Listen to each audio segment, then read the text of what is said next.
안녕하세요. 최다은 변호사입니다. 요새 AI 툴을 쓰시는 분들이 굉장히 많은 것 같아요.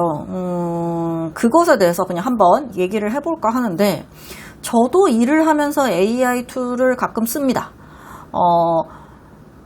예전에는 네이버나 구글에서 검색을 했을 만한 것들을 최근에는 이제 뭐 법률 AI 서비스나 뭐 이런 걸 이용해서 좀 검색을 해보거나, 뭔가 의견을 뭐 이렇게 자문 같은 걸 좀 받아보거나 하는 경우들이 있는데요.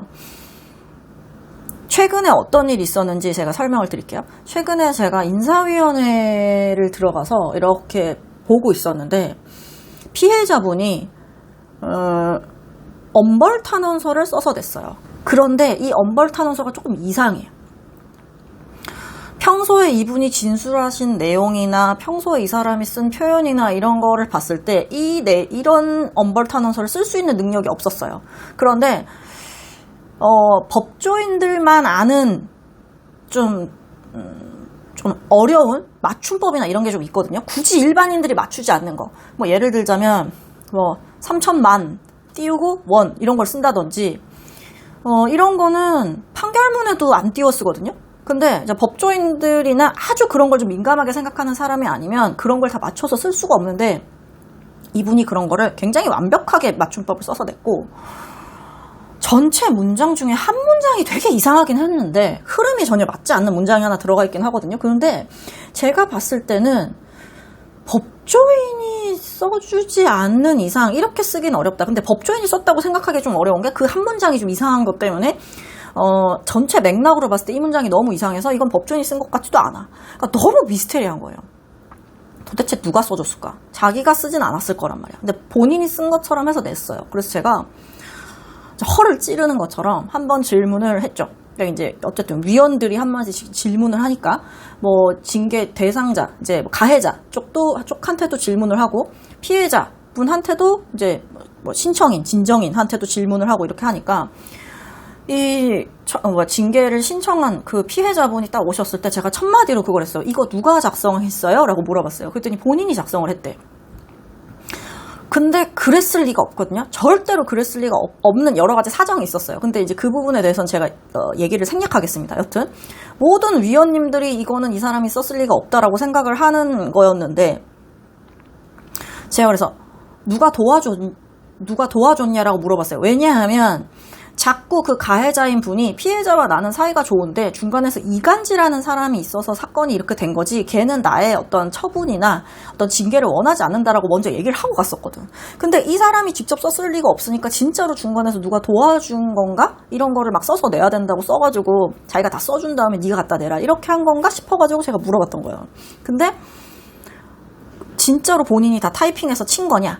이거를 다 본인이 이렇게 한 게 맞냐라고 2번 정도 물어봤더니, 이분이 약간 이렇게 씩 웃으시면서, 이렇게 약간 겸연쩍은 듯이 이렇게 씩 웃으면서, 사실 제가 쓴 건 맞는데, 이 휴대폰을 손으로 톡톡 가리키면서 얘한테 집어넣어서 얘가 만들어줬대요. 그러니까 AI를 썼다는 의미겠죠? 그래서 되게, 납득이 됐어요. 그러니까 내가 이런 것 때문에 이런 일이 있었어. 그러니까 이걸로, 뭐 인사위원회, 뭐 징계위원회에 뭐 상대방을 더 강하게 징계해달라는 탄원서를 써줘. 이런 식으로 아마 넣었나봐요. 그러니까 이해가 되는 거야. 이 문장이나 맞춤법이 완벽한 것도 이해가 되고, 중간에 되게 엉뚱한 문장이 들어간 것도 이해가 돼요. 그래가지고 되게 놀랐었지. 그래서 이제 그때 이제 만났던, 혹은 이제 다른 위원회에서 만났던 분들이랑 이 에피소드를 얘기를 하면서 되게 놀랐다. 요새는 그런 시기가 왔구나라고 얘기를 했고, 그러니까 어떤 이제 뭐 대형 로펌에 다니는 분이, 그래서 본인은 의뢰인들이 날 것 그대로 얘기를 하면 무슨 말인지 잘 못 알아듣겠어서 AI 한번 돌려서 가지고 오라고 하시는 경우도 있대요. 오죽하면. 그러면 이제 우리 입장에서는 좀 정제된 그리고 비문이 아니고 뭔가 이해하기가 조금 나은 문장으로 우리가 받아들일 수 있으니까. 그러니까 의뢰인들이 자꾸 이렇게 저렇게 막 본인의 얘기를 뭐라 그럴까, 객관적으로 제3자가 봤을 때 이해하지 못하도록 얘기하는 경우들이 꽤 있거든요.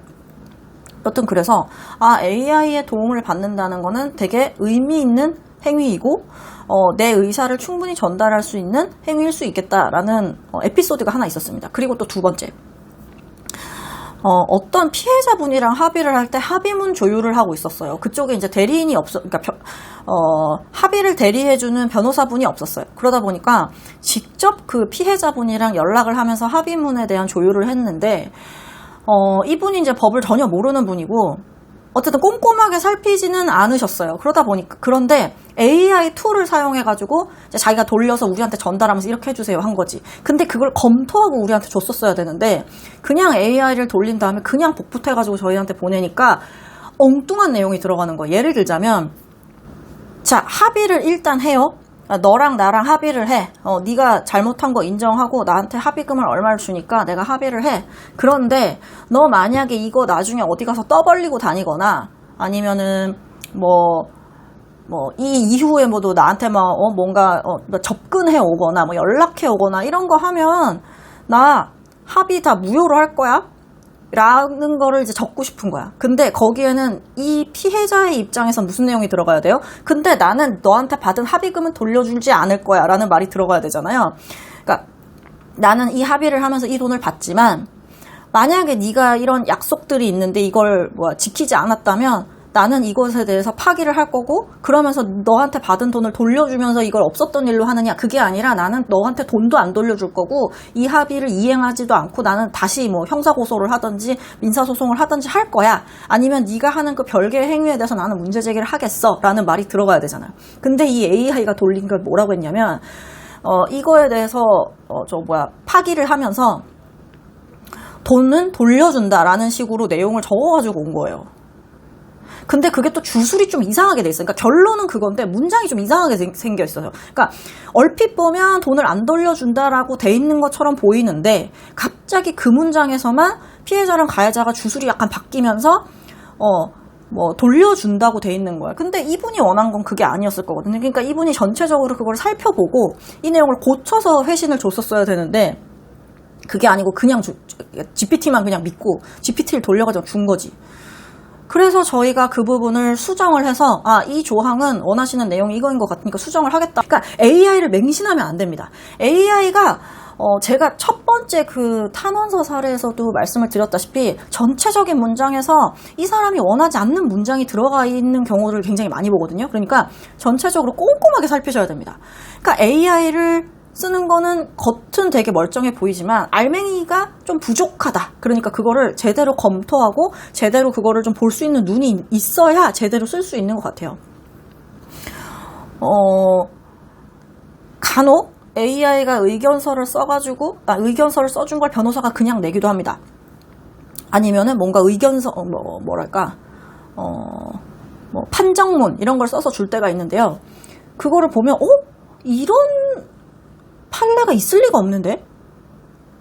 제가 가지고 있는 리걸 마인드로는 이런 판례가 있을 수가 없어요. 이렇게 이거를 쓴 사람한테 유리한 판례가 있을 리가 없다고. 너무 신기해서 진짜 그런 판례가 있는지 찾아봤는데 판례가 없는 거야. 그러면 뭐예요? 이전에 이 보고서든 뭐든 이거를 서면을 쓴 변호사가 이걸 검토해 본 게 아니라 그때 아는 거지. 이거 AI 돌렸구나라는 걸 딱 아는 거죠. AI가 특히 판례 거짓말을 많이 하거든요. 있지도 않은 판례 혹은 그 얘기를 하는 게 아닌데 이거를 엉뚱하게 해석을 해가지고 갖다가 쓰는 판례들이 있어요. 그러니까 그거를 보고 내가 항상 검토를 해야 되는 거고, 검토를 하면서 이게 그게 아니라는 걸 판단할 수 있는 눈이나 능력이 있어야 됩니다. 근데 그게 없는 상황에서 AI 막 돌려 그러면 나 무조건 이기겠네, 이렇게 나한테 유리한 게 있다고 라고 착각하게 되는 거죠. 그러니까 AI를 쓰는 게 100% 정답일 리가 없다. 그걸 제가 예를 들어서 설명을 하는 걸 어떻게 말씀을 드리냐면 번역기랑 비슷해요. 번역기를 써가지고 우리가 외국어를 쫙 한번 돌리잖아요. 만약에 외국에서 이메일이 왔어. 아니면은 내가 직구를 하려고 하는데 여기에서 뭔가 경고문이 떴는데 무슨 말인지 모르겠어. 그래가지고 이걸 한국말로 돌려. 나는 그 나라 언어를 잘 모르니까 한국말로 돌리면 이상하게 써있는 경우들 있죠. 이게 무슨 말이야? 한국말로 돌렸는데도 무슨 말인지 모르겠을 경우가 있고, 이런 내용이 여기 왜 있지 하는 경우들이 있잖아요. 그거랑 비슷하다고 보시면 돼요. AI가 훨씬 더 똑똑하기는 한데 엉뚱한 내용들이 들어가 있거나 잘못된 내용들이 들어가 있는 경우가 많습니다. 그러니까 AI를 맹신하시면 안 돼요. 그래서 AI를 사용해가지고 의견을 뭔가 내가 이거를 뭔가 법원에다가 낼 거야, 뭘 할 거야 라고 하면 내가 원하지 않는 결과가 될 수도 있고 이게 나는 볼 줄 모른다면 엉망진창이 될 수 있어요. 그렇기 때문에 조심하셔야 됩니다. 그거를 맹신하시면 안 된다는 점을 다시 한번 말씀을 드리고, 또 한 가지 제가 말씀드릴 게 뭐냐면, 답을 얻는 데는 그나마 도움이 돼요. 그러니까 이렇게 하면 되냐 안 되냐, 혹은 이게 맞아 틀려 라는 걸 물어보면 보통 그 결과값은 거의 맞는 것 같아요. 그러니까 중간에 뭔가 뭐 근거를 갖다가 쓰는 거가 최근에 많이 좋아지긴 했지만 그래도 좀 빈약하거나 거짓말을 하거나 잘못된 정보들이 있기는 한데 결과는 그럭저럭 맞는 경우들이 있어요. 그래서 저 같은 경우에는 굉장히 그냥 막 기관에서 그냥 수시로 질문하는 거, 이건 이렇게 하면 되나요?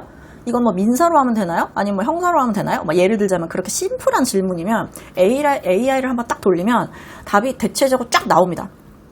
근데 그럼에도 불구하고 꼭 한번 처음부터 끝까지 다 읽고 나서 몇 개의 목차는 빼거나 제가 수정을 하거든요. 아주 간단한 것도. 그렇게 해야 돼. 그러니까 그게 뭐가 잘못됐는지, 뭐를 넣어야 되는지, 빼야 되는지, 이 사람이 진짜 물어보는 게 뭔지는 한번 검토를 해야 돼요. 근데 그것도 안 하는 사람들도 꽤 있는 것 같아요, 최근에는. 여튼 그러고, 그런 거를 제가 제 이름으로 이렇게 복사를 해가지고 아니면은 이렇게 쫙 긁어가지고 낼 때가 있다고 했잖아요. 기관이나 이런 데서 뭐 저한테 그냥 거저 봉사를 원하는 경우에는 답을 주면 되니까 이렇게 해서 주는 경우들이 있는데, 실제로 일을 하면서 의견서를 쓰거나 뭐 할 때는 그렇게 하면 안 됩니다. 왜냐하면 제가 느껴도 제가 그렇게 AI를 한번 돌려서 그러니까 어쨌든 뭐 좀 뭐라 그럴까, 좀 도움을 받는 거죠. 도움을 받는 식으로 쫙 하는데, 이걸 보면서 제가 읽으면서 무슨 느낌이 드냐면 전혀 매력적이지가 않아요. 이 내용 자체가 별로 사람을 끌지 못해. 결국은 판사나 검사나 뭐 경찰 수사관이 내 의견서를 볼 거 아니에요. 내 의견서를 딱 보면 그래도 우리 의뢰인을 도와주고 싶거나, 뭐 피해자인 경우에는 너무 힘들겠다라는 걸 공감을 해주거나, 가해자인 경우에는 이 사람이 좀 안타까운 측면이 있네, 혹은 좀 잘 봐주고 싶다라는 마음이 들어야 우리 의뢰인이 원하는 결과가 나오는데, 그런 거를 전혀 느끼지를 못하겠는 거예요. AI를 돌리면. 최근에는 뭐 사건 진짜 뭐 의견서 쓰고 뭐 하고 하는데 막 200, 300 재판 가야 되면 400 이런 금액에 막 선임해가지고 돌리는 데들이 있어요. 그런 경우에는 변호사 한 명당 사건 100개씩 돌리고 막 이렇게 하는데, 그러면 다들 AI 돌리는 거지. 그러니까 뭐야? 의견서를 딱 보면 잘 썼는데 감동이 없어. 왜 얘한테 특별히 내가 더 좋은 판단을 해줘야 되거나, 아니면 왜 얘한테 그래야 되는지가 감흥이 없어요. 감동을 줄 수가 없어. 그렇기 때문에 저는 AI가 만진 의견서 혹은 걔가 도출해낸 어떤 정답이 전혀 파워풀하지 않다라고 생각을 하는 게 매력적이지 않아요. 그게 물론 아무것도 모르는 일반인이 봤을 때는 와, 되게 법조인이 쓴 것 같고 뭔가 그럴싸해 보이긴 하지만, 법조인 입장에서 봤을 때는 많이 낮아요. 이 사람 진짜 글 잘 쓴다. 이 사람 의견서 참 잘 쓴다. 내 눈을 사로잡지 못해요. 그렇기 때문에 너무 AI 일을 막 뭐 써서 일하는 거에 너무 의존을 한다든지 그렇게 하는 거는 좀 문제가 있을 수 있고, 그렇다 생각하시는 것만큼 그렇게 절대적이지는 않다. 내가 일을 해보면서 느끼니까 그렇더라. 나도 많이 써보고 해봤는데 한계가 있더라 라는 겁니다. 점점 나아지긴 하겠지만 어쨌든 사람이 사람을 감동시키는 데는, 물론 그 얘기도 하시더라고요. 그러면 명령어를 조금 더 감동적으로 써줘 라고 하면 조금 더 감동적으로 쓴대. 근데 그거랑은 달라요. 그래서 굉장히 유익하게 우리의 일을 많이 줄여주고 우리에게 큰 도움을 주지만 절대적일 수는 없다. 당연한 얘기이지만 또 그거를 놓치는 분들도 좀 계시고, 내가 변호사와 소통을 하거나 이럴 때 AI를 어떻게 사용하는 게 좋을지 고민하시는 분들도 좀 계실 것 같고, 또 나홀로 소송을 하시는 분들이 AI한테 의존을 하실 것 같아서 한번 말씀을 드려보는 거니까요. 참고하시면 좋겠습니다.